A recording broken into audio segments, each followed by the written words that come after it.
Haleluya. Firman Tuhan selalu baru setiap pagi bagi orang-orang yang hidup di dalam kasih-Nya, di dalam imannya, ya, dan dalam pengharapan yang benar, yang bukan ilusi, ya, luar biasa.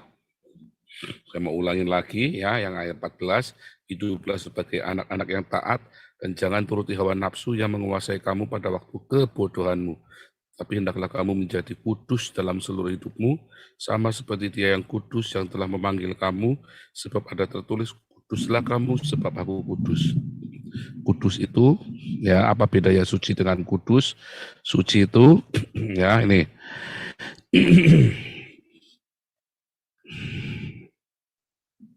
Nah, ini putih, jadi nggak suci lagi dah itu, karena ada coretan-coretannya. Terus saya sucikan. Nah, itu suci tuh. Itu namanya suci. Putih, ya,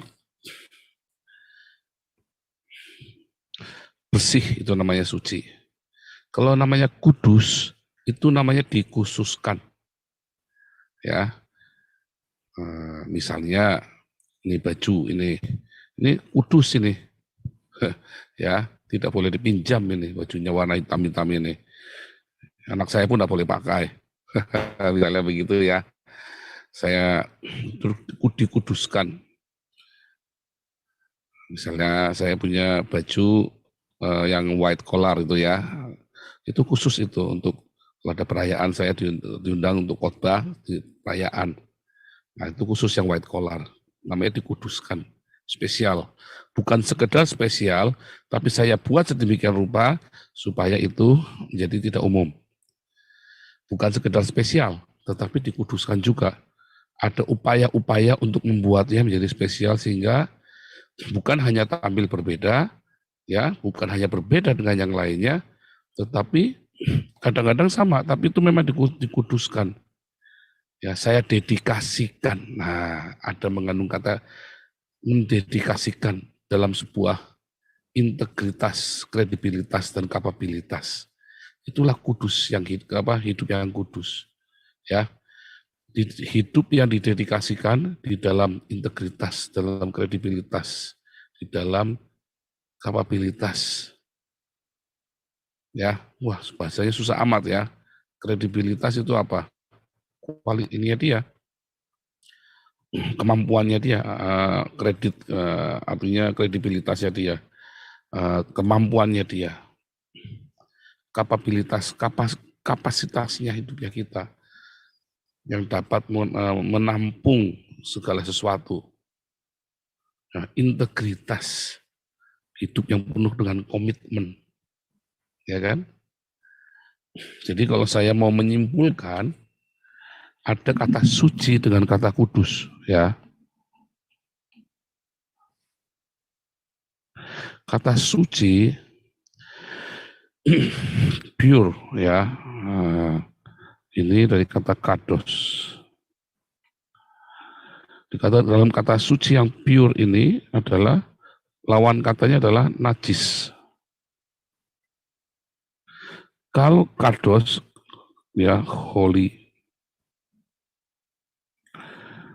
Lawan katanya adalah unholy tentunya ya.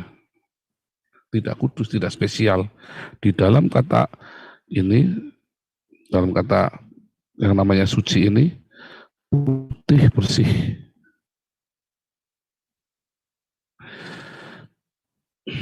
Ya, di dalam kata kudus, di dalamnya maka ada kredibilitas, ada kapabilitas, ada integritas, dan ada kesucian. Inilah kudus. Ya.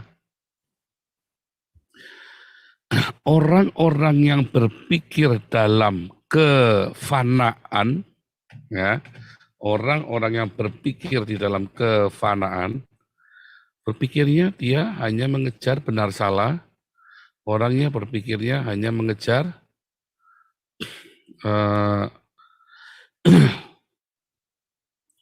hidupnya itu untuk hari itu.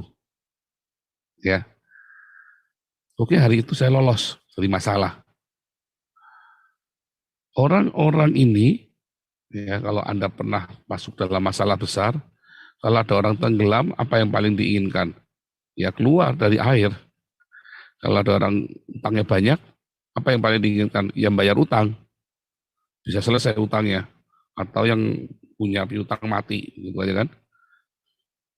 Sehingga nggak ditagih lagi kan. Kalau ada orang istrinya sakit-sakitan, atau suaminya sakit-sakitan, terus biar cepat mati, ya, ya kan? Karena dia berpikirnya hari itu saja, dia tidak berpikir jauh ke depan. Ada orang anak yang orang tuanya mati, sedang cepat mati. Tapi ada orang yang berpikir jauh ke depan. Saya ingin merawat orang tua saya saat sakit, saat menderita, saat orang tua saya lagi sudah tidak mampu ngapa-ngapain lagi. Karena dia berpikir jauh ke depan. Ya kan? Saya ingin merawat suami saya. Kalau bisa sembuh-sembuh sampai matinya. Tapi jangan mati dulu. Nah, dia berpikir jauh ke depan. Saya ingin merawat istri saya. Ada ya, ada yang merawat orang sampai merawat istrinya itu ya. Ada seorang konglomerat Indonesia yang suka, saya lupa namanya ya, merawat istrinya yang lumpuh itu ya. Dengan setia ya. Dia berpikir jauh ke depan. Dia berpikir bukan di dalam kefanaan. Dia mau meninggalkan sebuah wasiat yang ilahi, yang kekal buat anak-anaknya, buat keturunannya. Anda kepikir nggak begitu? Anda yang hari ini ada di dalam masalah besar dalam hidupmu, yang tenggelam ya, aduh bisa bangun apa enggak nih? Anda berpikirnya hari ini saja selamat, atau Anda berpikir kekekalan? Kalau Anda berpikir hari ini saja selamat, ya kasihan. Kalau Anda di luar Tuhan Yesus, memang ya apa boleh buat. Tugasmu pokoknya hari ini selamat. Tapi kalau kamu sudah di dalam Tuhan Yesus, tidak ada kata sial, ya kan? Maka nikmati hari ini, jalani hari ini, Anda berpikirnya kekekalan. Tahu nggak bedanya? Waktu saya ngadepi masalah ya, perekonomian saya korat-karit ya, saya menanggung yang bukan tanggung jawab saya. Keluarga saya berantakan karena saya berzinah, ya kan? Anak-anak sekolahnya kacau, emosinya, psikologisnya kacau. Kemudian saya menyakiti banyak sahabat saya semua sahabat-sahabat saya semua saya sakiti semua. Jangankan sahabat, keluarga saya saja saya sakiti semuanya. Apa yang paling saya inginkan waktu itu? Pertama kali saya pengen lolos. Wah, saya tabrak sini. Karena kan harus lolos hari itu kan. Hari itu saya kudu lolos. Hari lepas hari saya kudu lolos. Tabrak sana, tabrak sini, saya halalkan segala macam cara. Saya datang sama beberapa hamba Tuhan, jawabannya cuma doa. Gundulmu peang. Doa. Berapa banyak Anda datang sama pendeta? Karena pendetamu tidak pernah ngalamin kayak kamu. Jawabannya ya doa. Paling gampang. Pendeta yang maunya enaknya tok kok. Ya kan?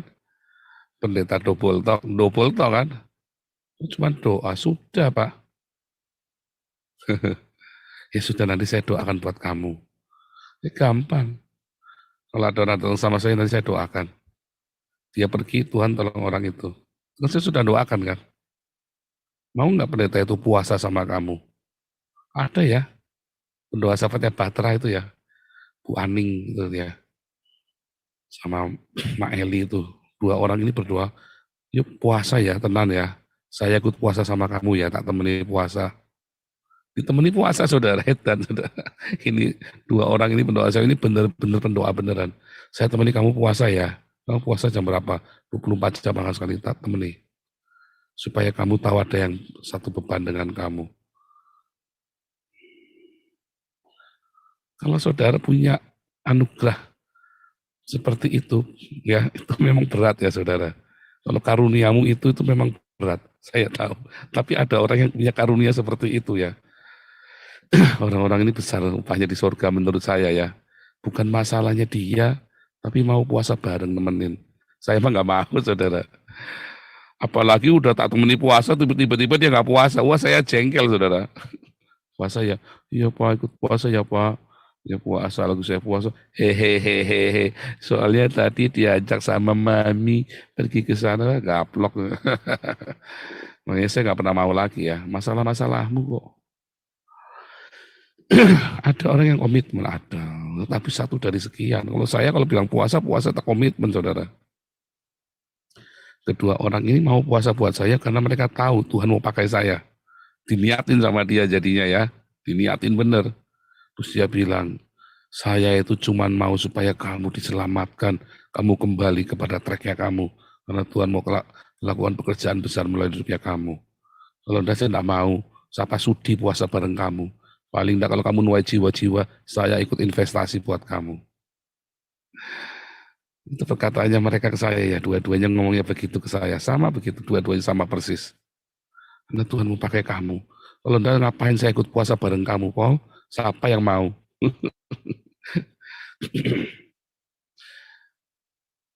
Berpikir dalam kekekalan, saudara. Ya, bukan hari itu selesai. Nah, setelah saya mengalami perjumpaan dengan Tuhan ini,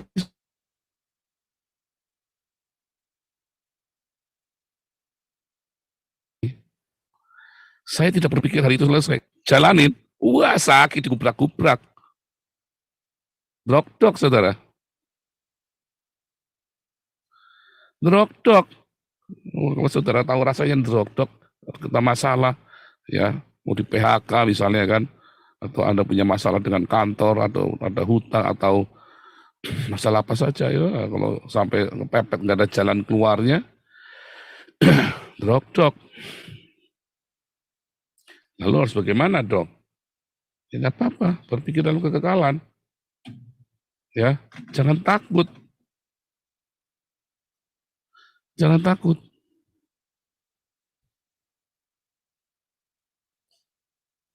Harus apa hari itu? Diomelin orang, duduk dengar omelannya. Jangan diplototin, lagi diomelin plototin. Apa lu ngomel-ngomel, gua gampar lo. Saya dulu pertama gitu ya, ada debt collector sama kisah ya, galangan saya daripada dia. Dia gebrak, saya gebrak balik. Ya, dia kasih parang, saya kasih pistol. Wah, galangan saya sama debt collector juga ada yang berani sama saya, serius ya. Debt collector dulu gak ada yang berani sama saya. Jadi galangan saya. Sampai pusing orang-orang itu dulu ya sama saya ya. Mungkin kalau dia baik, saya akan baik sekali sama dia. Kalau dia tidak baik, saya lawan saudara. Mati-mati dah udah pokoknya. Tapi ketika saya mengalami perjumpaan dengan Tuhan, dirubah cara berpikir saya, mindsetnya.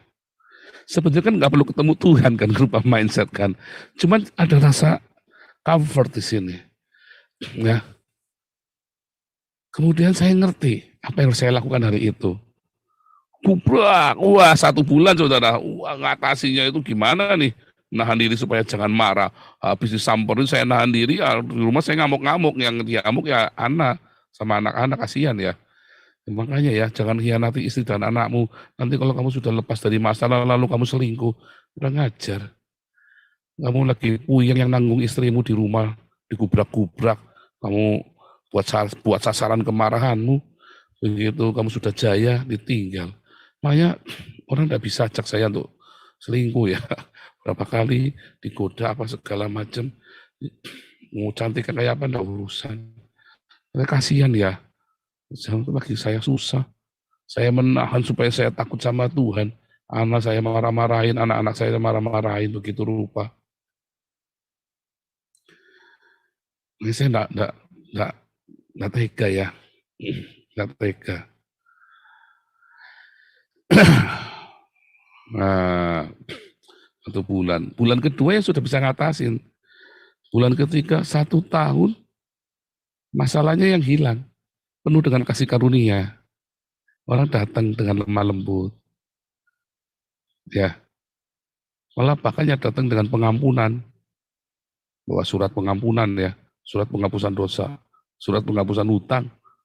Saya pernah dihapus hutang ini 500 juta rupiah ya. Ditulis surat penghapusan hutang. Saya suruh tanda tangan, saya tanda tangan. Dan ya, saya pikir mau ajak berantem. Datang-datang bawa 2 orang, saya sudah siap-siap nih. Wah, kamu doa. Saya bilang sama Ana ya, Ana doa masuk ke kamar. Saya hadapin, saya sudah siap ini. Paksa tarung dah. Tiba-tiba dia bawa saya kurang, tanda tangan apa Pak? Tanda tangan apa lagi Pak? Wah, saya sudah mulai panik ya. Tanda tangan apa lagi nih? Saya nggak mau tanda tangan pokoknya kan.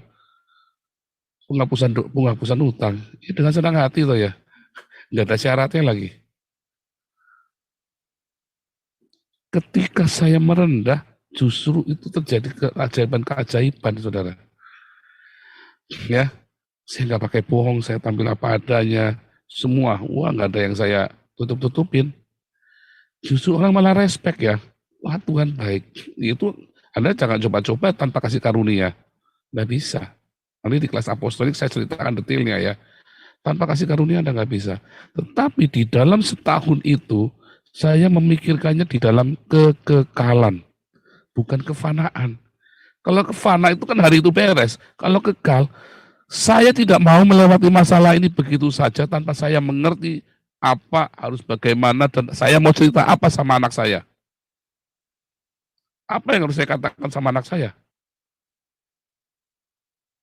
Saya menang gara-gara saya tembak orang kepalanya. Saya menang karena saya lebih bajingan daripada orang lain. Untung saya tidak memilih jalan itu waktu itu ya. Kalau Anda ingin berhasil saat itu, ya fokus. Berpikirlah dalam kefanaan. Ya kan, aturan dunia kan begitu. Hari itu apa? First thing first. Ya kan? First thing first, ya Anda beresin dari itu. Kalau perlu tembak kepalanya. Kalau Anda perlu jadi mafia, kalau perlu jualan narkoba sekalian. Ya kan? Jadi bajingan sekalian, jadi bajingan gede kan? Tetapi kalau Anda mau benar-benar hidup dalam kekekalan, Anda akan berpikir generasimu stop. Anakmu, cucumu, cicitmu akan punya kesaksian bahwa nenek moyang mereka hidup takut akan Tuhan dan Tuhan menolongnya. Itu kan yang dilakukan Abraham kan? Makanya Abraham nggak ambil shortcutnya, nggak mau. Saranya buru-buru. Bahkan Abraham begitu tenang dalam banyak perkara. Akhirnya Abraham percaya janji Allah. Dia berpikir di dalam kekekalan. Ketika Musa punya masalah, dia berpikir dalam kekekalan.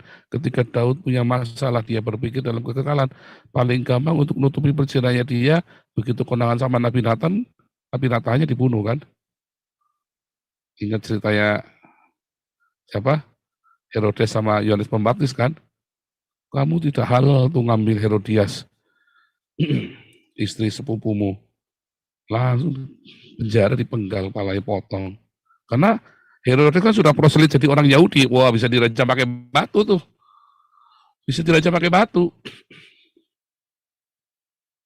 Ya. Kalau Anda berpikir dalam kefanaan, paling gampang first thing first. Memang di dalam manajemen first thing first. Anda nggak usah banyak muter-muter, fokus dengan masalah itu. Tetapi di dalam kekekalan, Anda harus berpikir bagaimana respon saya harus benar terhadap suatu masalah. Sebab saya dikuduskan bagi Tuhan. Memang kemarin saya sudah bikin najis. Sekarang saya mau bertobat, saya mau beres. Ada proses yang harus dilalui. Dandung, suruh apa? Rendah hati, diem, rendah hati. Wah, pertamanya nggak tahan, suruh rendah hati, yang pertelanannya istrimu, anakmu, suamimu, keluargamu. Disuruh apa sekarang? Bukan cuma rendah hati nih, suruh sabar, suruh nunggu. Jangan utang. Saya telepon kakak saya, jam 6 utang 100.000 aja diomelinnya panjang lebar, duitnya nggak dikirim. Padahal kalau saya kirim puluhan juta, sekali kirim saya nggak pakai nanya, buat apa nggak pakai nanya itu, langsung tak kirim.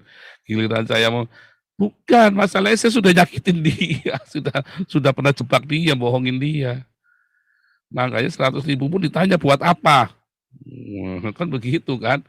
Ya sampai sebegitunya, ini sudah enggak lagi sekarang, sudah percaya lagi ya.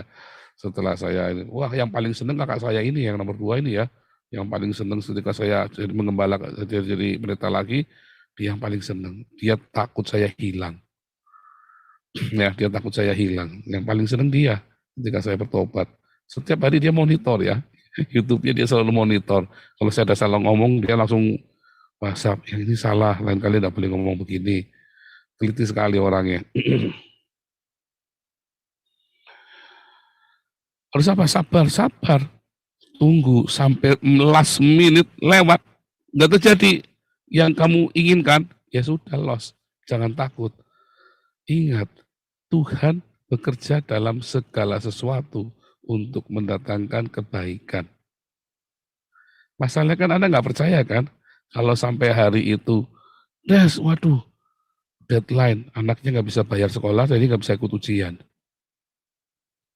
Anda kan nggak percaya, panik kan, bahwa Tuhan turut bekerja dalam segala sesuatu untuk mendatangkan kebaikan. Coba percaya. Jangan utang. Berani nggak? Wah, saya berani, aduani saudara.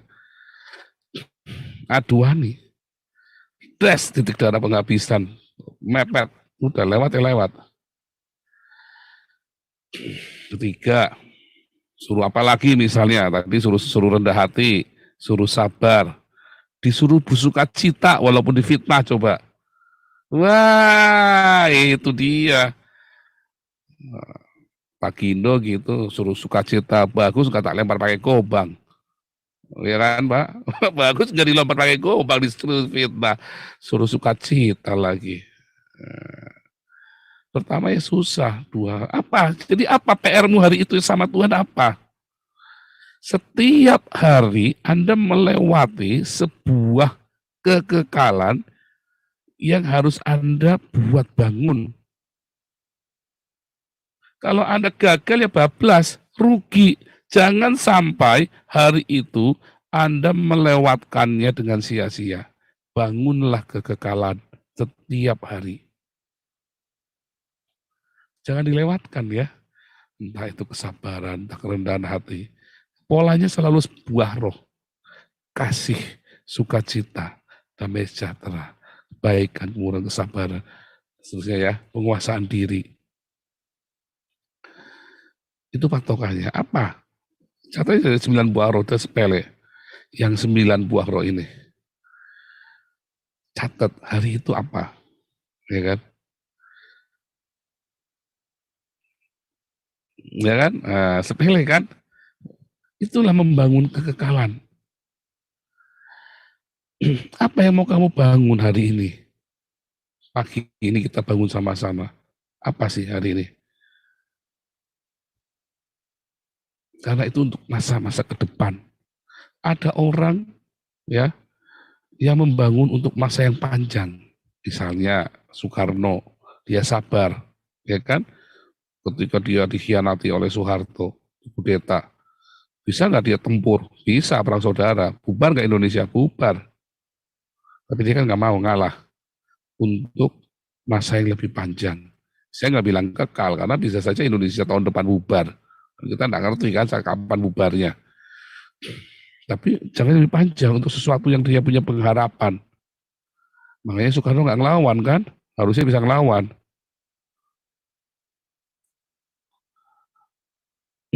Misalnya ada lagi, kalau Anda dipaksa ya untuk berkhianat, Anda nggak mau berkhianat, semati nggak apa-apa. Karena Anda membangun, Anda percaya kesetiaan itu akan membuahkan hasil. Itu Anda membangun kekekalan tuh. Ya, kita nggak tahu sampai kapan, seberapa kerja keras. Banyak orang-orang mencoba membuat monumen buat dirinya sendiri. Sampai berapa lama monumen itu akan berlangsung? Tetapi kalau Anda membangun kekekalan di alam roh, bukan dengan hal yang fana. Kalau tadi kan Soekarno membangun, manusia membangun monumen, orang membangun museum, itu kan supaya dikenang, ya kan? Tetapi yang kita bangun kekal adalah di alam roh. Teladanilah aku seperti aku meneladani Kristus. Anak-anak kita lihat dengan mata kepala sendiri. Itu kan yang mau kita bangun, ya kan? Oh, saya belum punya anak, Pak. Loh, kamu latihan. Anak-anak muda latihan. Nggak mungkin itu ujuk-ujuk nanti udah tua kamu bisa punya. Dari muda itu kita latih. Nggak ada ujuk-ujuk, itu nggak ada. Ya, oh bisa Pak oleh kuasa Roh Kudus. Ah, bohong itu pendetamu itu. Bohong lah, jangan. Ya, orang disuruh bilang melatihlah apa namanya, kerjakan keselamatanmu kok. Nggak ada ujuk-ujuk, itu udah ada, semua itu dilatih, diproses. Itulah sebabnya ketika Anda bertobat, terima Yesus, lahir baru, nggak langsung mati. Nggak langsung mati kan masuk surga kan. Tapi apa? Suruh hidup dulu, diproses dulu, ya kan? Karaktermu beres. Nggak banyak yang diberi kesempatan untuk itu. Kan begitu kan? Ayo kita membangun di dalam kekekalan hidup kita. Untuk anak-anak kita, untuk generasi di bawah kita. Tadi Ayub bilang bagus ya, Anda nyadar nggak tadi? Waktu Ayub berkata, manusia itu kalau udah mati, tak selesai, hidupnya selesai kan? Kalau pohon, selama masa tunas ya, dipotong, dia tumbuh lagi, dipotong dari tunas yang sama. Kalau manusia kan nggak akan dilepas kan? Punya anak, akan lepas kan? Kalau dia mati, udah mati dia. Nanti anaknya punya kehidupan lagi. Kalau pohon kan nggak dipotong atasnya, selama akarnya masih ada, dia tunas terus kan, keluar terus kan. Itulah kekekalan, ya kan? Itulah kekekalan. Makanya Yesus disebut Hanotsri, sang tunas. Kekekalan maksudnya itu. Ya kan, Yesua Hanotsri. Yesus orang Nazaret, bukan kota Nazaret, bukan. Tapi Hanotsri, yang di Yesaya 20, Yesaya 11 ayat 1. Yesua Hanotsri. Taruh tunggul Isai dari pohon, dipotong, keluar lagi. Ya, gitu ya. Makanya kita bangun ke dalam kekekalan. Siapkah Anda membangun dalam kekekalan hari ini? Jangan sampai terlewatkan ya. Rugi tiap hari. Yuk kita menjadi ahli bangunan yang cakap. Tiap hari kita bangun dalam kekekalan. Tapi jangan membangun dari atas. Membangun dengan jerami. Kepura-puraan. Ya. Seberapa murninya hatimu itu paling penting. Anda jangan membangun di atas ilusi. Jangan membangun dengan ilusi ya. Ilusi dan retorika. Banyak orang rendah hati yang sombong. Banyak orang penuh dengan normatif-normatif. Tanpa dia ngerti. Oh harusnya pendeta kan tidak boleh gitu. Harus lemah lembut. Yang gitu-gitu yang ya Anda sudah belajar kemarin kan. Berseri kan. Kita ceritanya kan berseri terus. Tapi kita bangun dengan emas yang murni. Ya. Supaya nanti kalau diuji, tinggal emas tetap. Supaya jangan rontok semua. Kalau Anda hidupnya penuh dengan retorika, ya rontok. Tuhan Yesus memberkati. Silakan Pak Kindo.